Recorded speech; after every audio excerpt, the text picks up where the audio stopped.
Alors, soyez bénis à chacun de vous. Vous savez, en tant qu'enfant de Dieu, quand on parle de leader, on doit pouvoir avoir le cap sur Christ.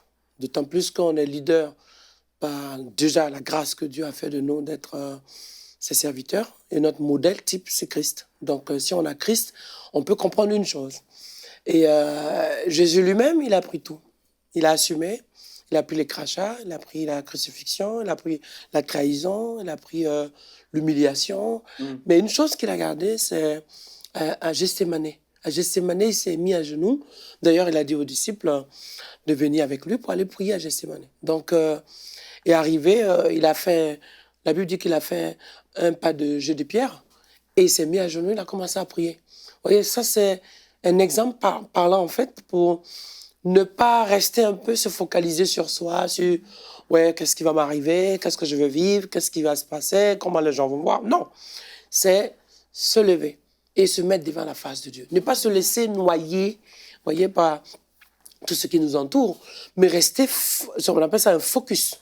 Le focus nous amène un peu, c'est un peu un régulateur qui nous amène un peu à garder sa ligne droite sur l'essentiel. Un focus, c'est ce qui aussi nous permet de passer à l'essentiel de notre vie, l'essentiel de notre responsabilité, l'essentiel de notre mission, de notre mandat. Donc, le leader ne doit pas regarder qu'est-ce qu'on dit de moi, qu'est-ce qu'on pense de moi, mais qu'est-ce que Dieu attend de moi.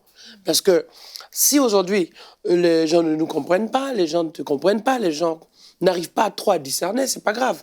Mais si tu portes du fruit demain, les mêmes personnes vont se rendre compte en fait que tu es une source d'inspiration, une source de bénédiction.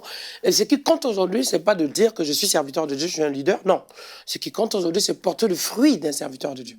Ça, c'est un élément essentiel qui manque à cette génération, à cette, on appelle ça l'ère un peu du numérique, à la vie facile, et qui fait oublier la réalité spirituelle que d'abord, c'est Christ qui nous a appelés. Il dit, l'apôtre Paul dit, Christ, c'est ma vie.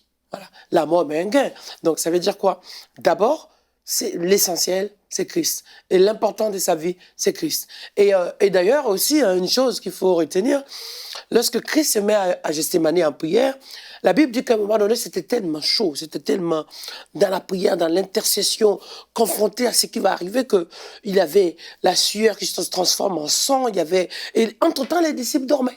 Ça veut dire que ceux avec qui tu penses même avoir un soutien, au moment où tu te mets à prier, au moment où tu es en lutte, et ils dorment, ils ronflent. Mais toi, tu dois faire quoi pendant qu'ils dorment? Tu dois prier. Un leader, c'est quoi? Veiller pour les autres, porter les autres, prendre en charge les autres, et puis soutenir les autres, et puis aussi assumer pour les autres.